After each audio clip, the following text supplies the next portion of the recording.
ఈరోజు సాయంత్రము Chennur deputy executive engineer irrigation department కార్యాలయంలో ఏఈ జాడి చేతన్ గారు 5,000 రూపాయలు బాధితుడి దగ్గర నుంచి లంచంగా తీసుకుంటూ ఏసీబీకి రెడ్ హ్యాండెడ్గా దొరికారు. బాధితుడు బొమ్మ చంద్రశేఖర్ రెడ్డి, ఈయన కాంట్రాక్టరు, కిష్టంపేటకు చెందినవాడు.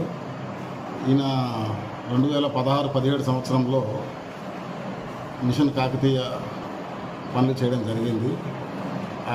ఆయన మిషన్ కాకతీయ పనులకు సంబంధించి ఆయనకి ఎఫ్ఎస్డి, ఈఎండి మొత్తం 79,000 రూపాయలు ఆయనకి తిరిగి రావాల్సి ఉంది. డిపాజిట్గా చేసిన ఆయన పనులకు సంబంధించిన ఆయన డిపాజిట్గా సమర్పించిన పైసలు